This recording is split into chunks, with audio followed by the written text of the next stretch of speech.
Hello and welcome to Business Point on Global Television, your hub for topical discussions on business, tech innovation, as well as government policies. I am Queen Agaba.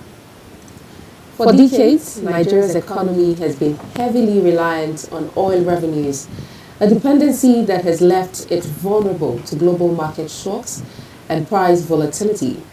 As the nation seeks to strengthen its economic resilience, there's a growing call to diversify into sectors like agriculture, technology, manufacturing, and services. Joining me on the program to look at the obstacles that have historically hindered diversification and opportunities that lie charting a more inclusive and economic path is Dr. Wisdom Enang, who is a senior energy analyst on the program this morning.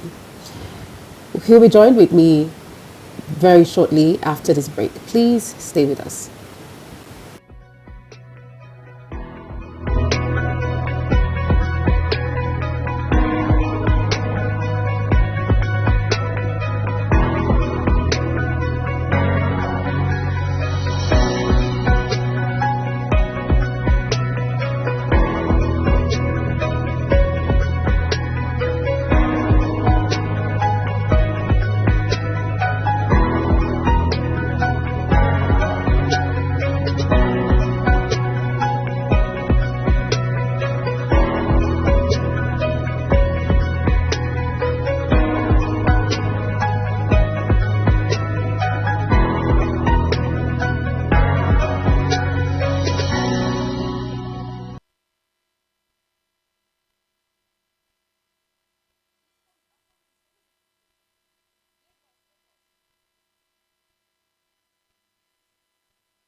Many thanks for staying with us. If you've just joined us, this is Business Point on Global Television, and we're joined now by Dr. Wisdom Enang, who is a senior energy analyst, helping us look at the obstacles that has hindered diversification and moving forward, the opportunities that lie when we chart a more inclusive and economic path.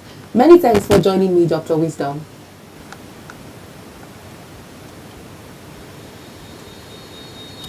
Can you hear me?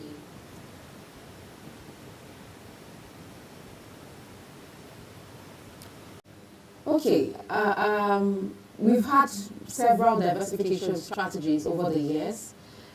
Nigeria has remained heavily dependent on oil, even with oil revenue still accounting for a significant share of government income and export earnings, and it has also exposed the economy to global oil price volatility and economic shocks.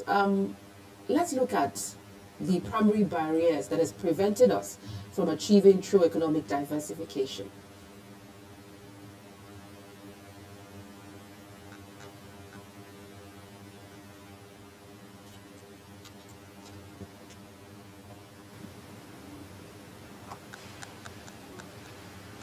Okay, I think we have a bit of a challenge there, technical challenge. We'll just take a quick break, and when we come back, hopefully we get reconnected with Dr. Wisdom. Please stay with us.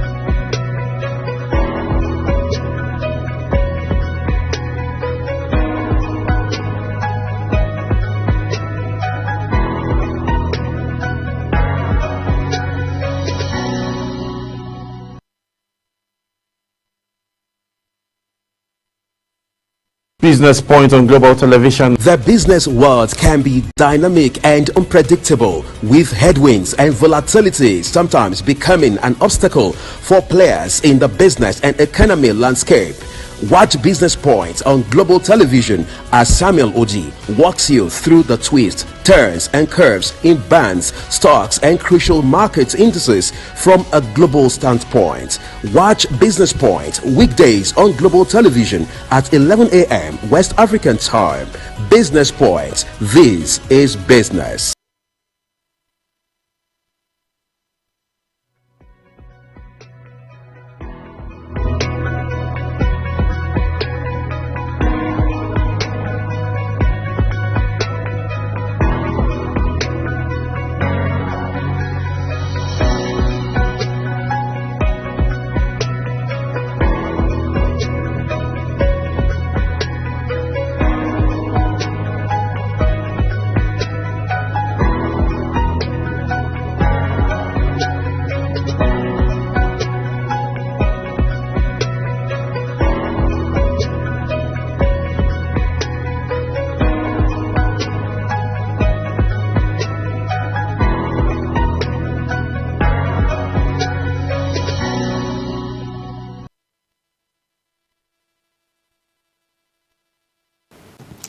Many thanks for staying with us. We're now connected to Dr. Wisdom Enang now. Dr. Wisdom, can you hear me? Hi, thank you. Loud and clear, I can hear you. Thank you very much. I want us to look at the barriers that we've had over the years that has prevented Nigeria from achieving true economic diversification. Thank you very much, Queen. I think very important question, very, quite apt because of the time that we have economically. The first thing you need to understand is that there's nothing wrong in having oil being the mainstay of the economy. I mean, we do have that in Saudi Arabia and other countries. The problem that we have is the rent-seeking mentality, which is exactly why we're where we are currently. What does that mean? The rent-seeking mentality looks at round tripping the entire value chain, just short-circuiting the entire value chain, rather. It's focusing on the aspects that the minimal activities that you need to do in the upstream sector to get out the oil and sell the oil, and then make your whatever amount you make from the barrel of crude. But then this only allows you to develop only 15% of your value chain. And that's why when the oil is earning us over 90% of our FX earnings, at the same time, the oil in Nigeria is actually not contributing more than 10% to our GDP. That's because we are rent seeking, we're exporting and not consuming. Why is this important for diversification? It is important because when we're talking about diversification, you are thinking about establishing secondary and primary linkages to the oil and gas sector. I'll give you context. Imagine if we had the midstream, the gas sectors, and the downstream developed for maybe a decade now.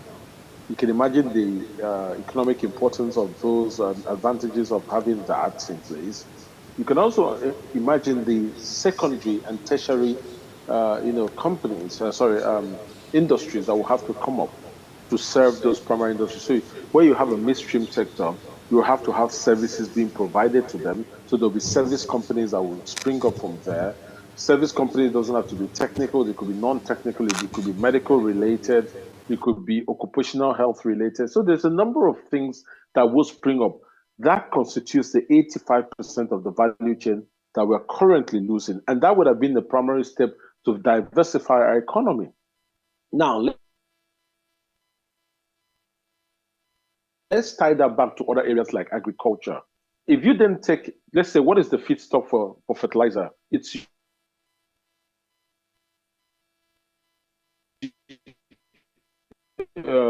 gas. That's what they use for urea. To such a very, large extent of production of urea fertilizer, good and highly functional export-oriented agricultural sector, we could in fact tie that back, high capacity of production of fertilizers with high outputs in the agricultural sector. That ties back, and this is one of the things people do not understand.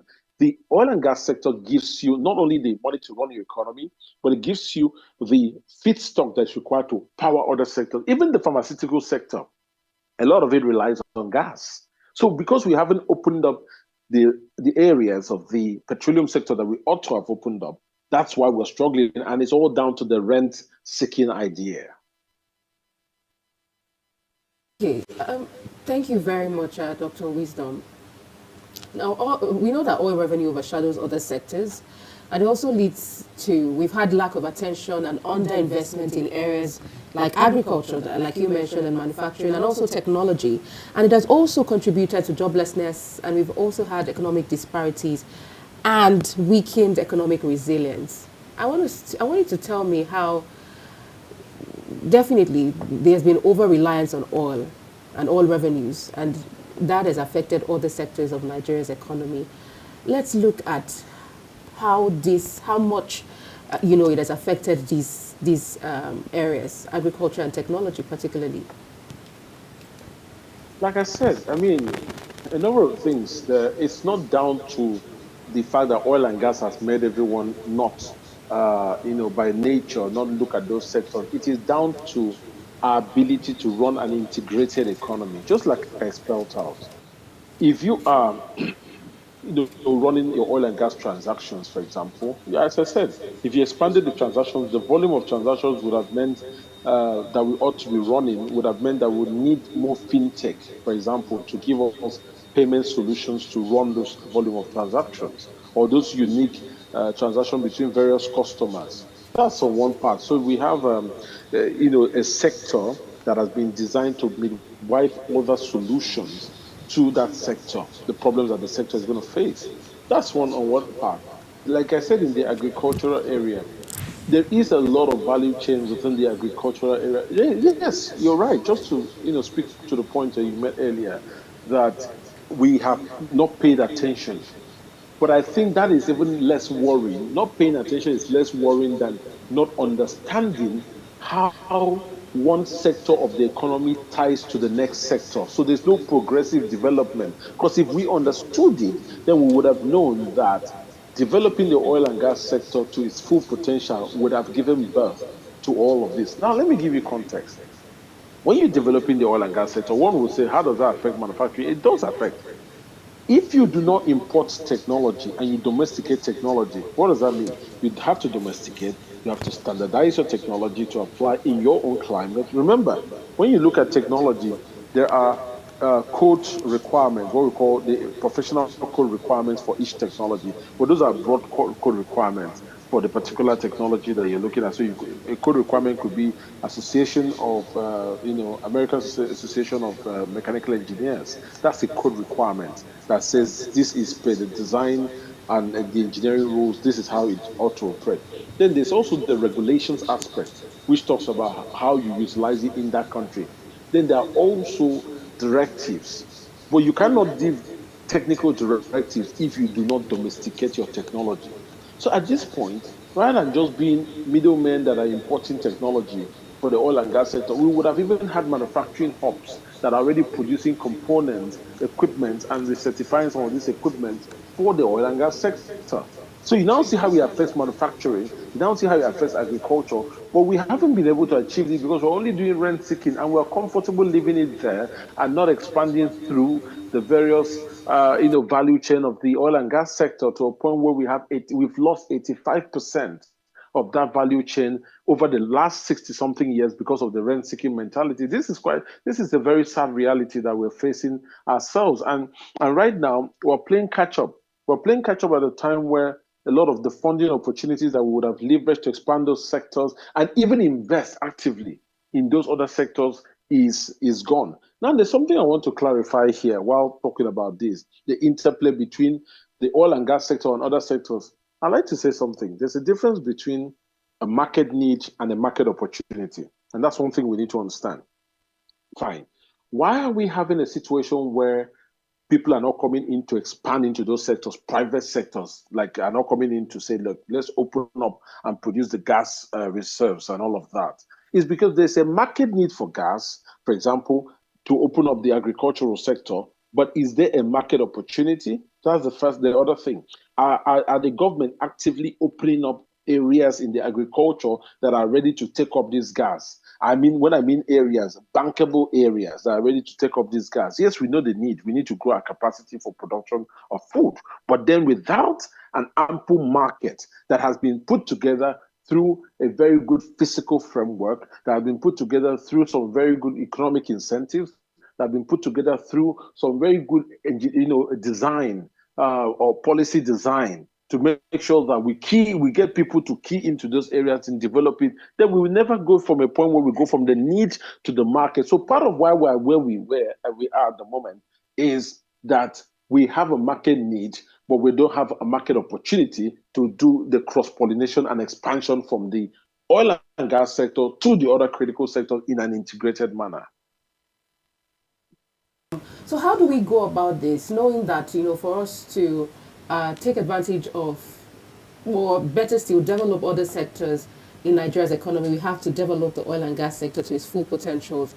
And also, like you rightly mentioned, all of these things that needs to be done. Where do we go from here? How do we begin to now develop or maximize, or better still, take the oil and gas sector to its full potentials, basically? Yeah, I think it's having an integrated outlook, because the problem I have is that I don't think it's going to be down to the competence. I'd like to be more fairer on in the use of my words. So yes, but the personnel level of just the level of the vision around the personnel that are driving these thoughts is very important, because if you deal with the oil and gas as a standalone, then you will not be able to get the sort of unification efficiency of the economy, of unifying other sectors together. In fact, what you'll be doing will be developing one sector, but without understanding how it ties down. So the first thing is to know the people that are in power, do they even have the knowledge or a roadmap for stewarding and ensuring that, yes, we're here, and this is how we're going to integrate, and this is how we're going to cross-pollinate the potentials from the various sectors. It all starts from there. The second thing is we need to understand this is going to be private sector driven. Let me tell you a number of things we've not done well in the agricultural sector. Recall that the CBN had attempted to do something about the farmers' money and giving them out money. But what did we do? We went to Ways and Means, and we're printing a lot of money and just giving it out to those people. What did we do? We did something wrong.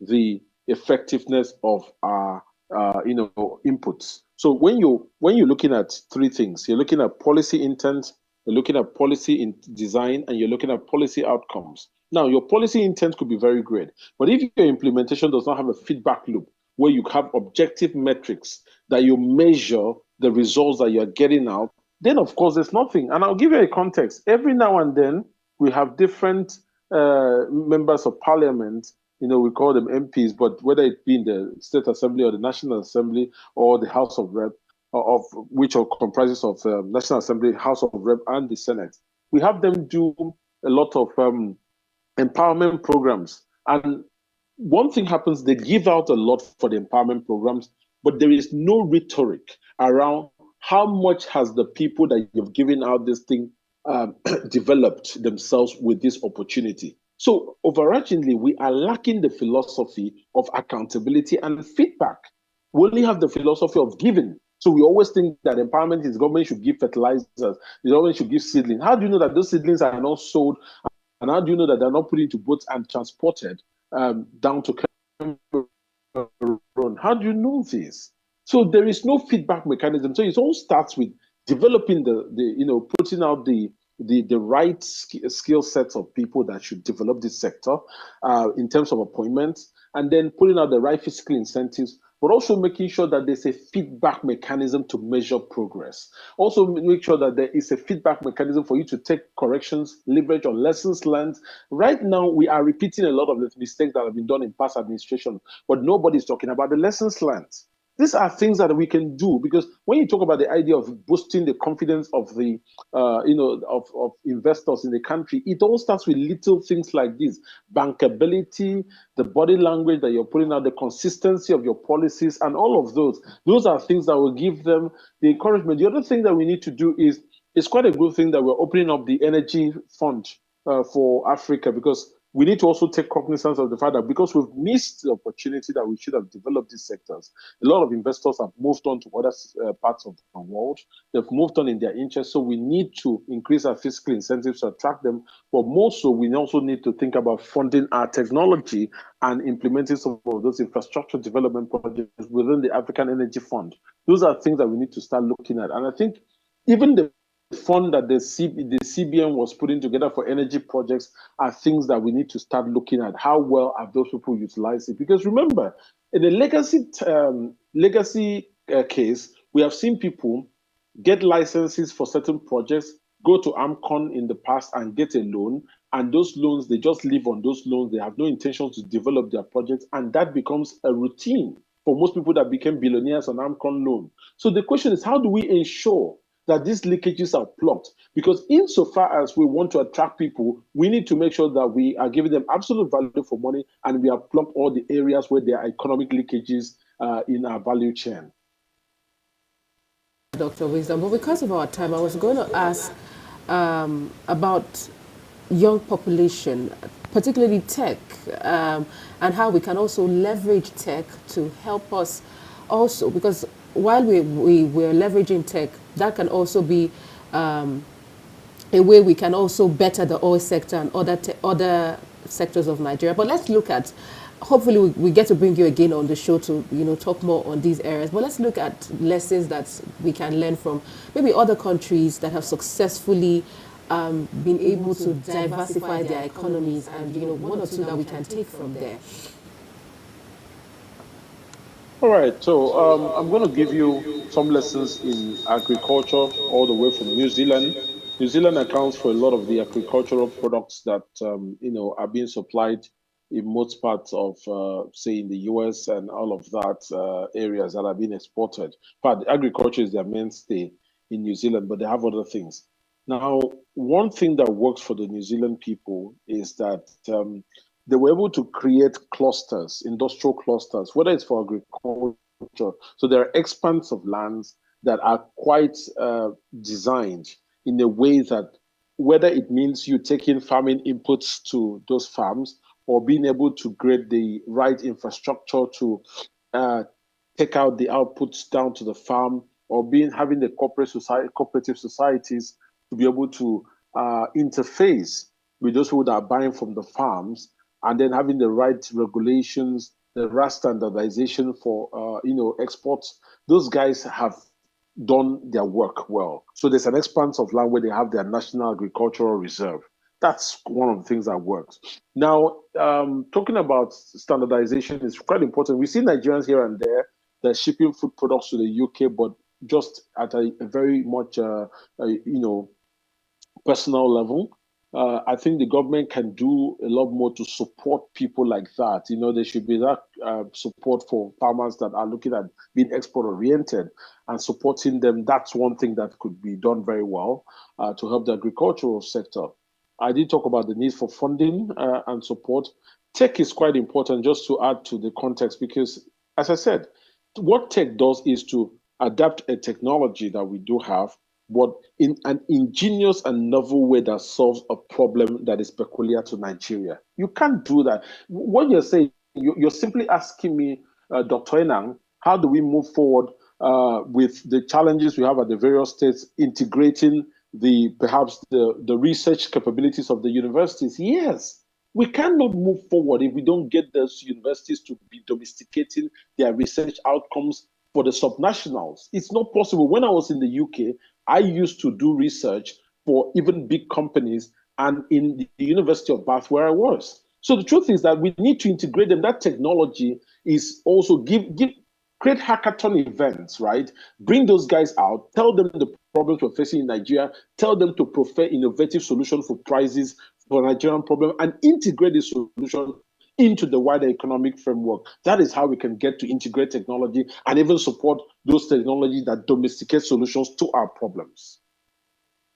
Dr. Enang, thank you for your time with us and your contributions. Thank you. You have a beautiful day ahead. Well, And you coincidentally, this is yourself. where Thank you we very draw the much. curtains on Business Point today. Don't forget to follow us across all social media platforms using at Global TV NG and other handles now showing on your screen. I'm Queen Agaba. Thank you for watching. See you again.